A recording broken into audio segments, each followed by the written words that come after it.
My name is Elena Ward, and for most of my life, I existed quietly on the edges of my own family. I didn't notice it at first. Children rarely do. You assume love is distributed evenly, that attention comes and goes based on need, not worth. It took years, decades, really, for me to understand that in our house, value followed a very specific rule. Sons were legacy. Daughters were labor. 3 weeks after my parents died, my older brother Caleb finally said the quiet part out loud. He stood in the doorway of the house I grew up in, the house where I learned to ride a bike in the driveway, where my mother taught me how to fold hospital corners on bed sheets, where I spent the last 2 years watching her fight cancer inch by inch. And he said, calmly, almost politely, "Dad decided this a long time ago. Everything passes to me." I remember waiting for him to soften it. Add a sentence. A justification. Something that acknowledged I was standing there. He didn't. "Daughters don't inherit," he continued. "That's just how it works. You should have known that." I was still wearing my work badge from the assisted living center. I hadn't even changed my shoes. He gave me 5 days to leave. 5 days to pack up a life I had never fully been allowed to own. When I reminded him that I'd lived there while our mother was sick, while I managed medications, drove her to chemo, slept on the floor beside her bed when the pain got bad, he looked genuinely confused. "That was your choice," he said. "You didn't have to come back." But I did. Because someone had to. Caleb visited 3 times in 2 years, 3. Each visit shorter than the last. He'd arrive smelling like expensive cologne, kiss Mom's forehead, glance at his watch, and leave before the kettle finished boiling. His wife, Sloane, came once. She took photos of the living room. Not of my mother. By the 3rd day after the funeral, the locks were changed. I found my clothes in cardboard boxes stacked near the garage. Rain had soaked through the bottom ones. My nursing textbooks were warped. My diploma, something I paid for myself, was creased and stained. Through the front window, I saw Sloane walking across the living room with a glass of wine, laughing at her phone. She noticed me standing there. She raised the glass slightly. A toast. That was the moment I realized something Caleb didn't know. My mother had been preparing for this for years. Not loudly. Not dramatically. Quietly, carefully. And whatever she put in motion, it was never meant for him. I didn't open my mother's letter that night, but when I finally did, I realized Caleb hadn't taken everything. Not even close. I didn't sleep that night. Not because I didn't have somewhere warm to stay, I did, but because grief has a way of rearranging time. Minutes stretch. Hours collapse. Your mind circles the same moments, over and over, looking for a different ending. I was staying on the couch of Marianne Holt, the charge nurse I worked under for years. She didn't ask questions when I showed up with damp boxes and shaking hands. She handed me a towel, a cup of tea, and said, "You're safe here." It was the first time anyone had said that to me in weeks. The next morning, I opened my mother's letter. It was tucked inside a shoebox of things Caleb clearly hadn't bothered to look through: old photographs, gardening gloves still smelling faintly of soil, and my mother's watch. A cheap one, scratched. Worn thin at the strap. She could have replaced it a dozen times over. She never did. The envelope had my name written in her handwriting, careful but unsteady. "Elena, when the time comes." I knew, even before I unfolded it, that she had known. The letter was short. No apologies. No explanations. Just truth. She wrote that she saw what I carried for this family, the invisible weight, the constant expectation that I would bend because I always had. She wrote that she knew Caleb would take what he believed was his and never look back. And then she wrote one sentence that changed how I breathed. "I made sure you would not be left empty-handed." There was a name at the bottom. A law office. An address in the city. I waited 2 days before calling. Fear will do that to you, make you delay the very thing that might help. When I finally sat across from Margaret Hale, the attorney my mother had been seeing, she didn't look surprised to see me. If anything, she looked relieved. She talked about you constantly, Margaret said. About your patience. Your discipline. Your loyalty. Loyalty. The word landed strangely. Margaret explained that my parents' finances were never as simple as Caleb believed. That my mother had always kept certain things separate, quietly, legally. She didn't want conflict, Margaret said.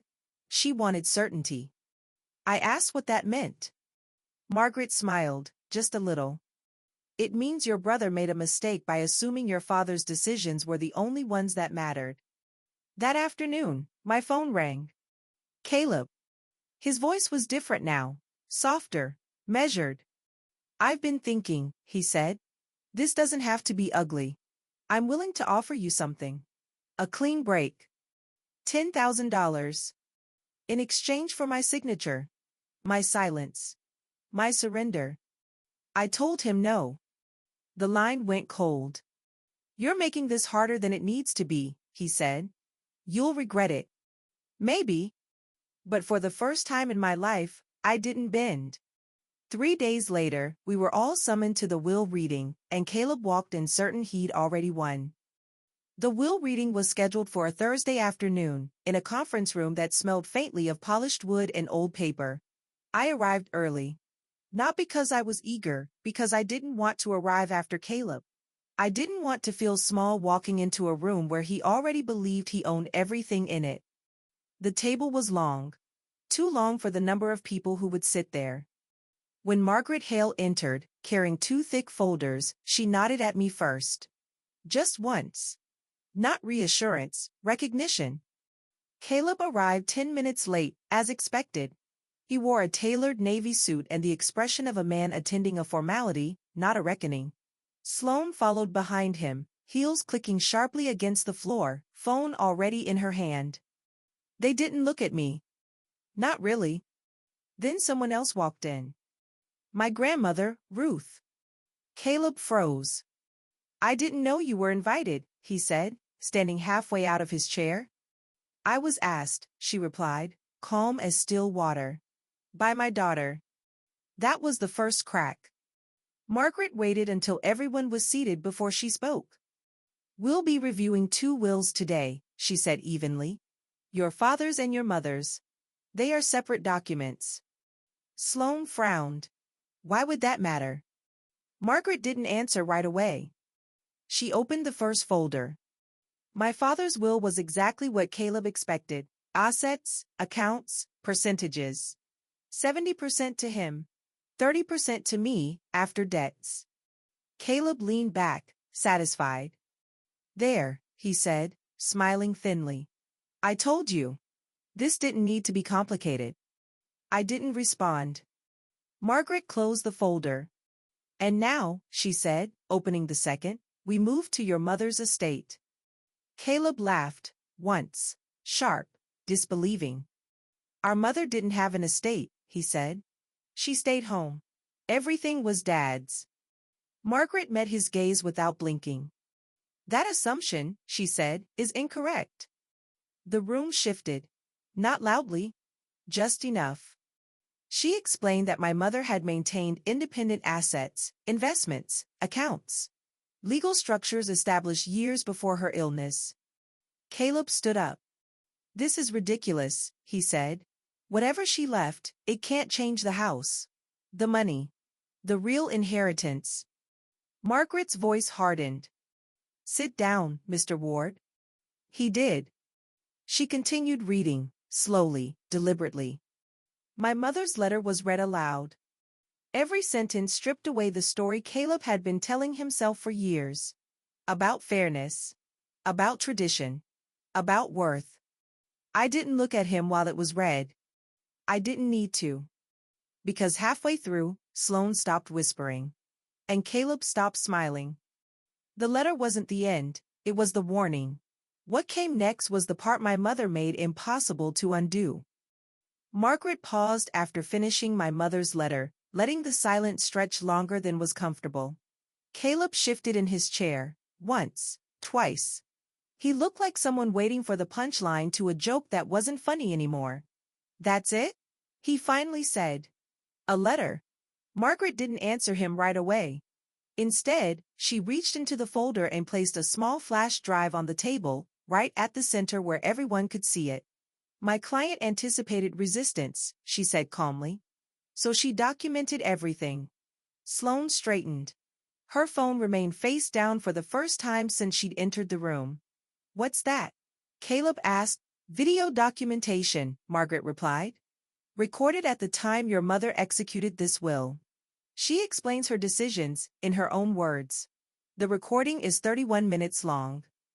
Caleb scoffed, but it sounded forced. You can't seriously expect us to sit here and...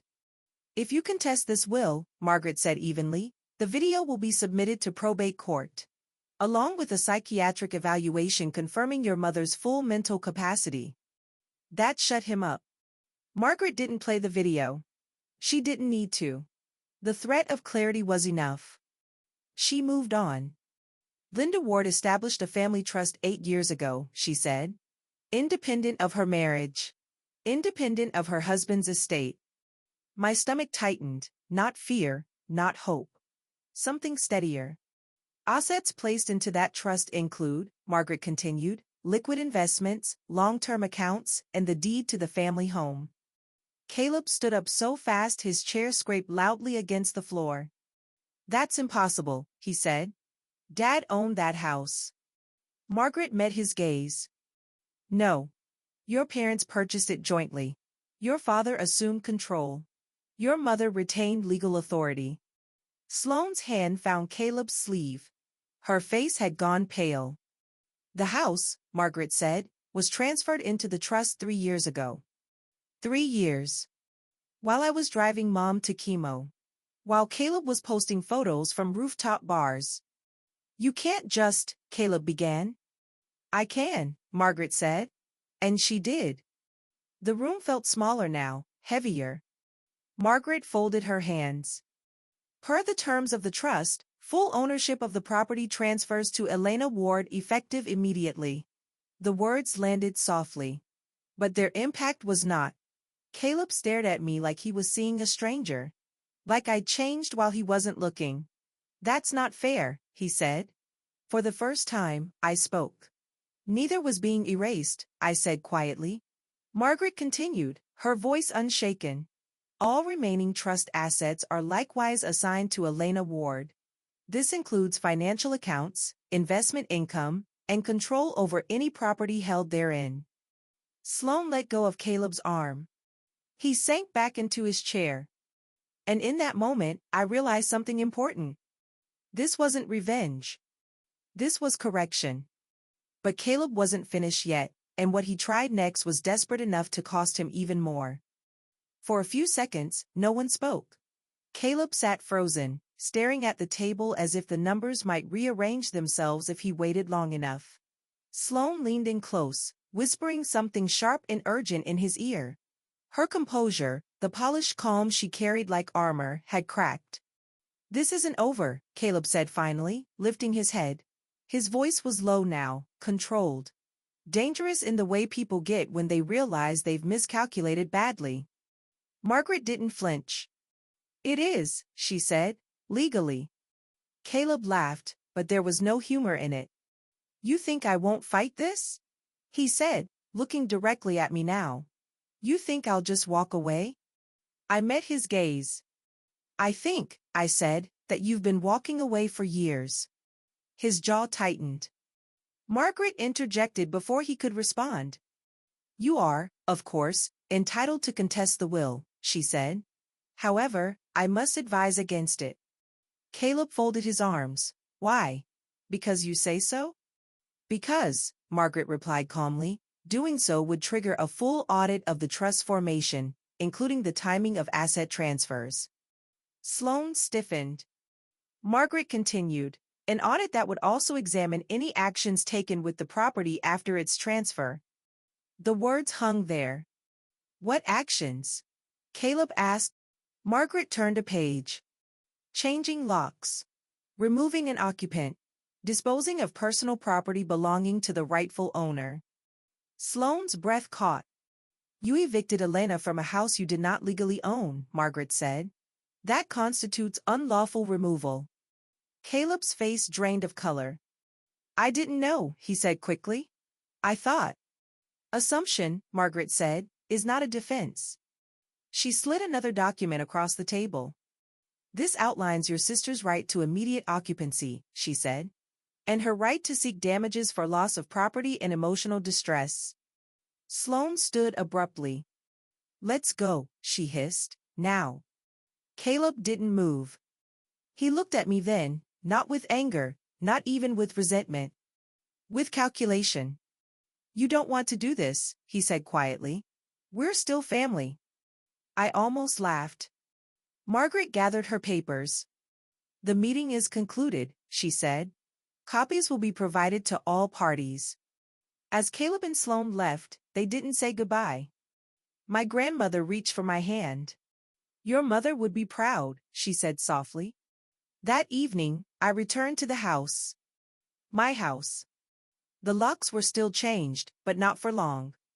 What Caleb didn't know was that the house wasn't the most valuable thing my mother left me. The locksmith arrived just before sunset.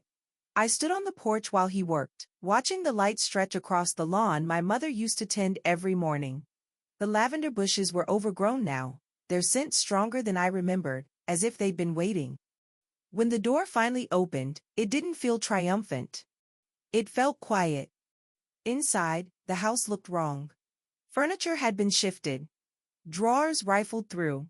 Sloane's taste had already begun to overwrite my mother's, throw pillows replaced, framed photos turned face down, like evidence someone didn't want to see. I walked through every room slowly. Not to reclaim it.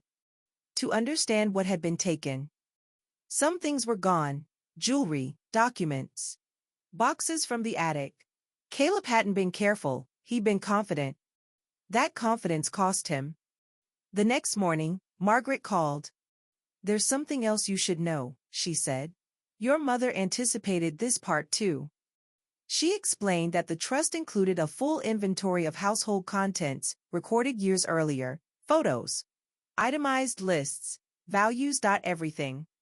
Caleb hadn't just removed my belongings, he removed trust property. Which meant consequences. But that wasn't the part that made me sit down. There's an additional account, Margaret continued.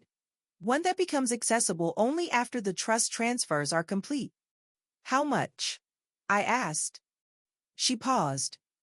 Enough that your brother's offer now looks uninformed. I laughed then. Not loudly. Just once. A release. Margaret wasn't finished. Your mother also left instructions regarding your future, she said. Not control, support.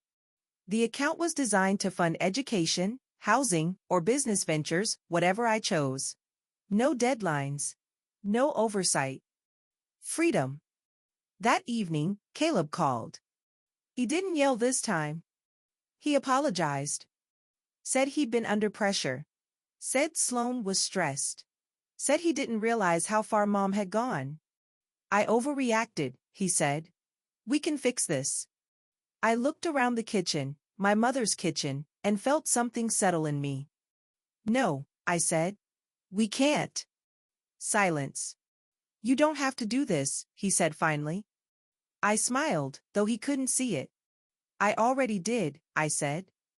Caleb thought losing the house was the worst of it, but the final provision was the one that ended everything. Caleb didn't call again for 2 days. When he finally did, his voice sounded hollow, like someone speaking from a room with all the furniture removed. I need to talk to you, he said. In person.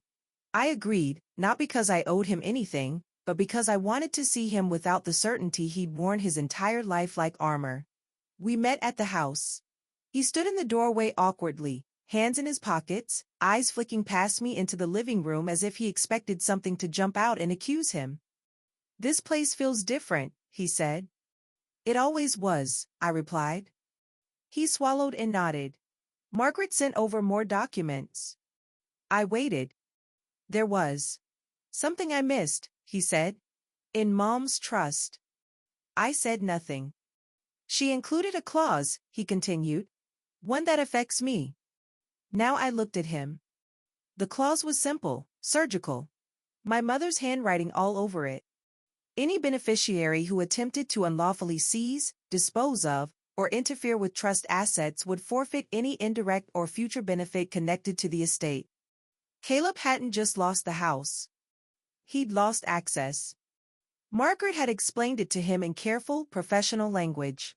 That his actions, changing the locks, removing property, threatening eviction, qualified as interference. Which meant that the small percentage he stood to gain later, through secondary distributions and family-linked investments? Gone. Sloane knew it too.